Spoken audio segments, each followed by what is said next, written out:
Siempre, Monseñor, tenga la gentileza, ahí está encendiendo ya su dispositivo, es el arzobispo de Guayaquil y presidente de la Conferencia Episcopal Ecuatoriana, Eduardo. Monseñor, gusto de saludarlo, buenos días. Yo decía, soy Eduardo Mendoza Paladines, estamos aquí en I99 FM y en el diálogo con Alberto Quintana y con Javier Segarra. Yo decía que habían ganadores y perdedores y empatados, ¿no? Yo hacía un análisis y uno de los que ganó, Monseñor, porque lo vi, uno de los que ganó fue la oración de muchos ecuatorianos por la paz y para que cese la violencia. La Iglesia Católica, que tiene en sí al Espíritu Santo desde hace 2000 años, que comenzó la misma, logró que mucha gente rece con fe y que esto penetre en la gente que estaba haciendo la negociación y en ustedes, para que los interlocutores, para que se haya dado lo que se dio ayer. Y es un mérito muy grande por la absoluta, déjenme buscar, legitimidad que tienen ustedes, que hayan logrado que dos partes que estaban en una discordia tan terrible como las que estaban en contra de la armonía y del bienestar, se hayan podido sentar y firmar. Felicitaciones, Monseñor Cabrera, por lo mismo. Por favor, sus palabras, que nos diga un poco cómo está, cuál es su pensar un día después de que se firmó este convenio de paz que beneficia al Ecuador y va en armonía de la patria. Bueno, nosotros tenemos ese refrán popular: a Dios rogando y con el mazo dando. Buena es.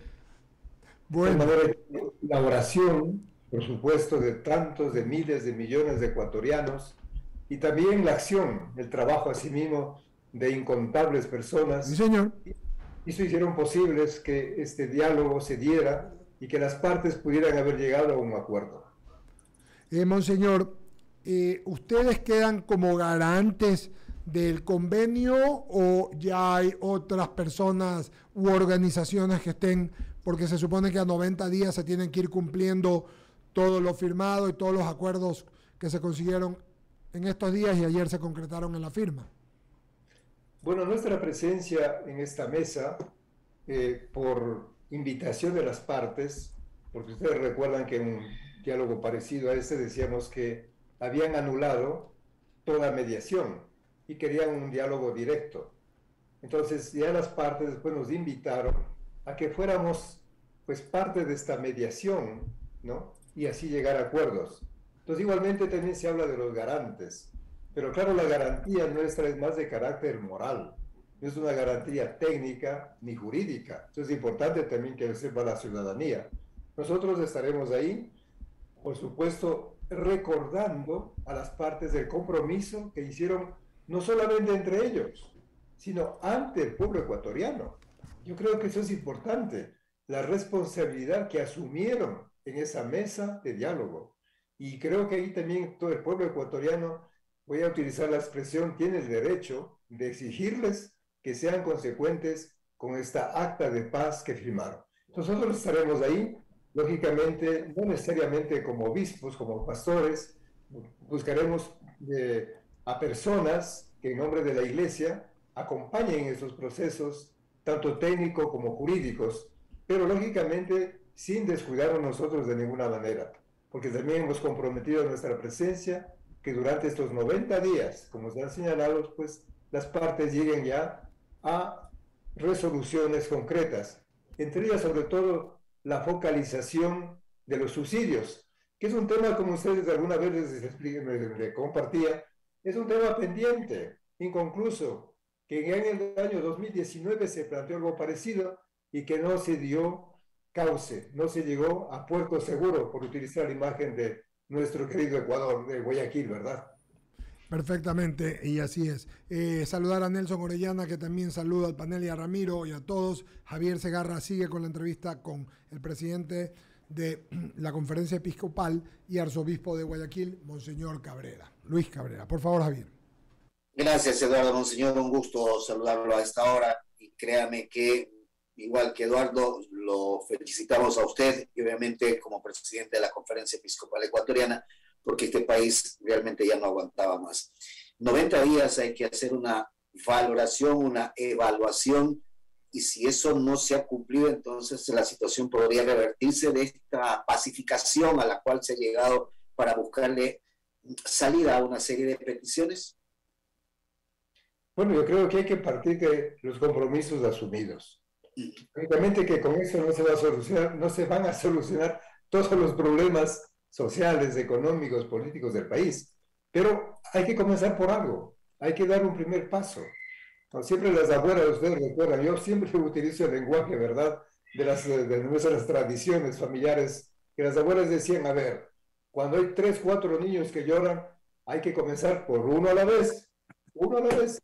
Entonces, esos los problemas también hay que tratarlos uno a la vez. Y creo que ahora se han planteado, dentro de los 10 puntos que la CONAIE, las organizaciones han presentado, hay ese tema de la focalización.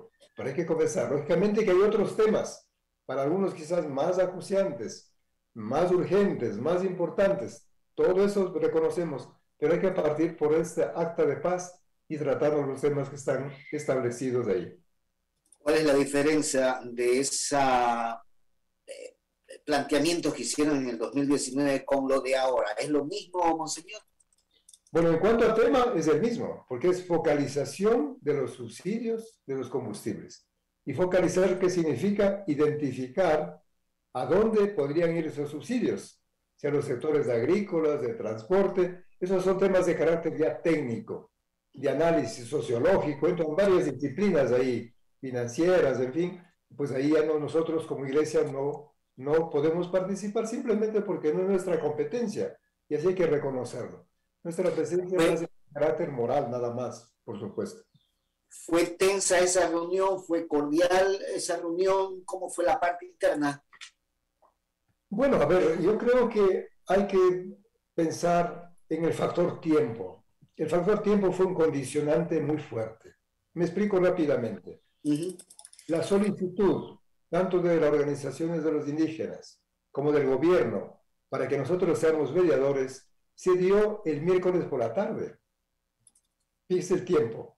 Entonces, una vez que nosotros dijimos que está bien, reconociendo nuestros límites, eso que quede claro también, siempre hemos dicho que hay organizaciones nacionales e internacionales que son peritas en gestión o resolución de conflictos. Eso está claro. Entonces, bueno, ya que confiaron en nosotros y dijimos que sí, pues a trabajar. Y nos pusimos a trabajar esa misma tarde y noche. ¿Cuál era el trabajo? Acercarnos a los movimientos indígenas y al gobierno. Decir, señores, Ecuador no resiste un día más, no resiste un día más. Ese era nuestro drama y eso recogíamos, porque veíamos en varias ciudades, ¿no? Ya 18 días de paro. No podíamos ir. Y por eso pues, nos pusimos a trabajar a esas horas de la noche, hay que decir. Y así fuimos entonces con esas 3 palabras que son claves, escuchando, consensuando e invitándoles a que se comprometan. Entonces todo el trabajo que se hizo fue con el gobierno y con las organizaciones, con los representantes de las organizaciones indígenas. Y así llegamos a sus acuerdos. Pero claro, el problema ¿dónde estaba?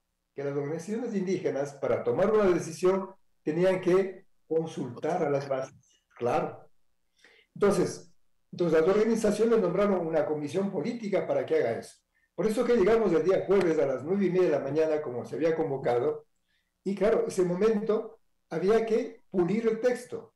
Por eso explica por qué 2 horas de trabajo, de 9:30 a 11:30. Y muchas personas decían, pero ¿qué pasa aquí? Del gobierno no han venido, la iglesia no asoma, ¿qué pasa? Pues estábamos trabajando en ese sentido. Entonces, después de 2 horas de trabajo intenso, de ponerse de acuerdo nuevamente, instalamos la decisión. Pero fue con la comisión política de las organizaciones, porque muchos de los dirigentes estaban ahí en la sala esperando, decían, claro, ellos ya están aquí. ¿Qué pasa con el gobierno? ¿Qué pasa con la iglesia? ¿Qué andan así? Bueno, son preguntas legítimas, ¿no? Pero que nosotros los explicamos, estábamos en eso, trabajando por esto. Entonces, al final llegamos a convenir. Lógicamente, en ese diálogo que, por ejemplo, hasta las altas horas de la madrugada, pues no estuvo el presidente de la FENOCIN, pero sí estuvieron otras personas. Por eso ese pequeño impasse casi tenso, recuerdan ustedes, que decían, yo no voy a firmar, porque no están los puntos que nosotros queremos. Pero ya cuando les explicamos que esos puntos van a estar en las mesas técnicas, Entonces él reconsideró y dijo también voy a firmar. Pero es el factor tiempo. Fíjese, el factor tiempo. Aquí lo decíamos sin prisa y sin pausa. Entonces, ¿cómo mantener la serenidad, la claridad en medio de la tormenta? Eran grandes desafíos. Y nosotros, bueno, ahí estuvimos, seguramente en momentos de mucha tensión, pero a la vez decíamos, no, hay que confiar. Luego otro punto importante, yo sí creo que es necesario, oiga, el tema de las culturas. Las culturas. Varias. En Ecuador son varias culturas, por eso hablamos de pluriculturalidad. Y el mundo indígena tiene su cultura, tiene sus propios ritmos, y quizás nosotros los entendemos fácilmente. Por ejemplo, el concepto de tiempo. El concepto de tiempo. Nosotros estamos pues, condicionados por el pasado, presente y futuro, y la prisa y todo lo demás, ¿no es cierto? Viendo el reloj a cada rato porque tengo... El tiempo en el mundo indígena tiene otra connotación. Ellos pueden estar un día, 8 días, 15 días, un mes, y no pasa nada, porque el concepto de tiempo es diferente. Y no es porque, digamos, desconocen o no, es su mundo. Entonces yo sí creo que el tema de la interculturalidad o la pluriculturalidad habría que conversar, porque nosotros vivimos en un país pluricultural. Decimos rápido, pero tenemos que identificar cada cultura, conocer cómo funciona cada cultura y a ver cómo vivimos como hermanos, pues cómo armonizamos esa diversidad de culturas, comenzando por Guayaquil, fíjese, y a nivel de Ecuador, y a nivel de América Latina. Entonces el tema de la pluriculturalidad yo sí creo que es importante. Invitaría a ustedes como comunicadores sociales a establecer mesas de diálogo para entender lo que significan las culturas. No sé qué le parece. Señora Alberto Quintana continúa con la entrevista. Gracias, Javier. Me parece muy interesante, monseñor, qué gusto enorme poderlo saludar. Oiga, me parece muy interesante porque lo de multicultural y pluriétnico se queda solamente en el enunciado, en el mero enunciado incluso constitucional, pero pare de contar, no terminamos de entenderlo. Y suena interesante aquello, ¿no? De lograr sintonizarnos, ese es un elemento importante. Ahora, yendo a lo práctico, ¿cómo recuperamos tiempo? ¿Cómo corregimos el gravísimo error que como Estado y como sociedad cometimos luego de octubre del 2019. ¿Por qué lo digo? Porque acojo sus palabras. La vez anterior en la entrevista nos lo decía, ¿no? De que el tema quedó ahí. Pasaron los disturbios, pasó ese momento de tanta efervescencia, ¿no? En el 2019, pero ahí quedó el tema. No se lo enfrentó. De alguna manera me gustaría, paralelo a lo que le estoy preguntando, de pronto establecer lo que decía el presidente de la República anoche a manera de mensaje, esto de atender a la ruralidad, a la gente que está desatendida, y no se refería exclusivamente a nuestra gente de la región interandina, sino que hablaba de nuestros campesinos, de nuestros cholos, es decir, de todos quienes están marginados en la parte rural del país. ¿Cómo lo encajamos y cómo corregimos ese gravísimo error que como sociedad y como Estado cometimos? Bueno, yo insisto, yo no soy sociólogo, analista, economista, no nada. Voy a hablar del sentido común nada más, como un ciudadano de a pie, como alguien que vive en esa realidad y puede opinar. Yo creo que lo de la focalización de los subsidios tendría que ser una política de Estado y no de gobierno. Porque los gobiernos se suceden, viene uno tras otro. Al frente de eso, vamos a focalizar y no pasa nada. Pero si es a nivel de Estado, es una política ya mucho mayor que permanece en el tiempo, yo creo que eso podría garantizar que esa situación llegue pues a una resolución definitiva. Porque en el 2019, claro, estuvo ese tema, pero ya pasó, se olvidaron. Ahora nuevamente aflora. El temor, el peligro es que otra vez terminemos de nada. Entonces eso sería, yo digo, pues no sé, ¿qué opinan ustedes que están más en este mundo? Que sea una política de Estado, ¿no? Que vaya más allá de los gobiernos de turno, que son importantes. Eso es lo primero. Lo segundo, el tema de la ruralidad. Yo creo que va muy unido con el tema de la migración interna y externa. Miren, nuestras grandes ciudades concentran porcentajes altísimos de la población. Solo por hablar de Guayaquil. Mire, Guayaquil, estamos hablando más o menos, ¿no? de 2.800.000 personas. Quito igualmente. Y así pensemos en otras ciudades del país, Machala, Cuenca, bueno, y otras ciudades. Entonces, donde la población se ha ido concentrando ahí. Y uno pregunta, ¿y por qué? ¿A qué se debe? Pues los campos están siendo abandonados. ¿Pero por qué? Entonces vienen las políticas de la ruralidad. ¿Por qué no ofrecer a los agricultores, a las personas que sean las condiciones de vida? ¿Pero qué significa eso? Que haya escuelas, que haya hospitales, que haya todos los servicios. Que haya medicina, monseñor, que haya medicina. Medicina, entonces, imagínense, yo estoy pensando un poquito por esa pequeña experiencia que tuve de vivir allá en Italia 10 años. Ahí la población es mucho más grande, yo no sé si son 40, 50, 60 millones, pero cuando iba a los pueblos más alejados, yo me sorprendía que tenían todos los servicios básicos, boticas, escuelas, increíble, bueno, y mercados. Entonces decía, claro, las personas que tienen aquí las condiciones de vida suficientes no necesitan migrar, ir a otro lugar para este tipo de cosas. Entonces yo creo que ahí había que trabajar mucho, no solamente dar a los campesinos, a los agricultores, pues más abonos o capitales y parar de contar. Entonces, ver todas las necesidades reales que ellos tienen y con los campesinos ecuatorianos, de tal manera que no se vean, en cierta manera, forzados a migrar, forzados a venir a engrosar o ensanchar estos círculos de miseria, de verdad. Cuando uno va a los Erasmus, cuando va, dice, ¿de dónde viene usted?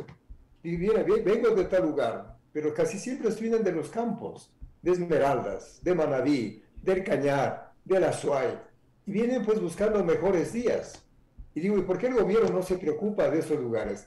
Eso sí puedo hablar con conocimiento de causa también. Claro. Cuando estuve en la Azuay visitaba las parroquias más lejanas, y claro, decía, aquí es imposible vivir, pues, imposible. No hay los medios necesarios. Concordamos. En realidad, habría que ampliar también el conocimiento de todos esos campos, ¿no? Eso es lo que yo puedo opinar y que me parece bien. Si el gobierno actual invierte en la ruralidad, que piense en todos los servicios y no solamente pues en el abono de los insumos para producir más papas, más arroz o más fresco, lo que sea. Monseñor, concordamos totalmente en esa parte, ¿no? Porque, por ejemplo, incluso se logra, ¿no? Con el hecho de brindarles oportunidades a nuestra gente en la ruralidad, se le dignifica la vida, la gente se queda allá, aumentamos la producción, evitamos los cordones de miseria en las ciudades, que a su vez van emparejadas con los temas de inseguridad y con esto de que a falta de trabajo en la gran ciudad, la gente caiga en el campo de la delincuencia, ¿no? Son varias cosas, pero yo sí creo que vale la pena, y esto no con el afán de ir en defensa del régimen, del Ejecutivo, del gobierno del presidente Guillermo Lasso, pero aquí hay que poner las cosas en su lugar. Hay cosas que les competen a los otros niveles de gobierno. Llámese las prefecturas. Las prefecturas tienen que trabajar en el fomento al desarrollo económico de las poblaciones, en el mantenimiento de la red vial secundaria y terciaria. Los municipios tienen que proveer de servicios de infraestructura y saneamiento básico. Entonces, a veces, cuando hay estas protestas, todo el mundo apunta al gobierno central, y nos olvidamos de la alta responsabilidad que tienen los otros niveles de gobierno que, ojo, manejan recursos del Estado, manejan recursos de todos los ecuatorianos, y se supone que ellos deben de promover esas obras de infraestructura para mejorar la vida y también promover los programas sociales, monseñor. Completamente de acuerdo con usted. De hecho, hoy se habla mucho de resolver los problemas en el territorio, ¿no? El territorio significa las parroquias, los cantones, las provincias, principalmente ahí. Pero aquí me permite una pequeña reflexión. O sea, por un lado, estoy de acuerdo que se debe exigir la administración transparente de los bienes públicos. Yo creo que eso es una primera cosa, y el deber nuestro de controlar para evitar la corrupción. O sea que los bienes públicos, como dice la palabra, públicos, deben ser al servicio de todos, y no únicamente de pequeños grupos, y peor aún, de las autoridades a las que han sido nombradas. Entonces, eso es lo primero. Pero lo segundo, ya lo dije también en otra ocasión, yo sí creo que es importante también, como ciudadanos, pensar qué podemos aportar para el beneficio de nuestro barrio, de nuestra parroquia, de nuestra ciudad. ¿Qué podemos hacer? De tal manera que no nos quedemos únicamente esperando que el Estado a nivel nacional, regional, sea el único el que tiene que dar recursos. Y lógicamente que nosotros aportamos con nuestros impuestos. Pero yo sí creo que simultáneamente algo que hacer. Debido a la memoria, fíjense, yo vengo de un pueblo de allá, de la ciudad de Azogues, de unos pueblos, donde la minga, el trabajo comunitario es importantísimo. Entonces, fíjese, ahí viene ese compartir de responsabilidades. El Estado tiene una parte, por supuesto, que tiene que responder, pero como ciudadanos también tenemos que aportar, pues oiga, porque si no nos quedamos simplemente como los mendigos, con las manos extendidas, a ver que el Estado resuelva todos los problemas. Digo, ¿quién es el Estado? ¿No? ¿Qué gobierno va a resolver? Lógicamente que por ahí se filtran los mesianismos, ¿no es cierto? Ahora yo voy a resolver los problemas de los pobres, voten por mí. Y ahora sí, son mentiras, oiga, perdónenme que me les diga eso. Son décadas, siglos de pobreza. Entonces viene el problema de la manipulación de los pobres. Y a veces digo, ¿para qué hablan de pobres ustedes? ¿Para ayudarles a salir de la pobreza o para que se queden ahí y tener después de ahí como un grupo cautivo, humillado, a costo de qué? De los bonos, a costo de las migajas, a costo pues del voto popular? No es justo. Así Entonces, es. creo que las dos cosas, ¿no es cierto? Por un lado, exigir la transparencia de la administración pública, porque son bienes de los ecuatorianos. Pero por otro lado, también pensemos, ¿qué podemos hacer? ¿Qué podemos ofrecer? No podemos quedarnos, repito, simplemente con la mano extendida, esperando que todo caiga de lo alto. Así es, monseñor, de dos vías es el tema. Agradecerle. Un abrazo, monseñor. Monseñor, y no me equivoqué, ayer cuando usted estaba yendo a Quito y envió el mensaje, usted lo dijo. Lo transmitimos, ¿no? Decía yo, si va, monseñor, este tema se va a evacuar rápido por esa gran sagacidad, por ese compromiso humano. Y por su legitimidad. Por supuesto. Así que le enviamos un fuerte abrazo. Gracias por atendernos. Trabajando por la paz, siempre dialogando, siempre dialogando. Así es. Y Gracias. perdóneme poner mi parte, y también porque la iglesia, aparte de su credibilidad, viene, y no es que yo soy curuchupa, ni mucho menos, pero viene del Espíritu Santo. Y yo creo que todos fueron influidos influidos por el Espíritu y la legitimidad que tienen ustedes, y por eso no hay que olvidarlo.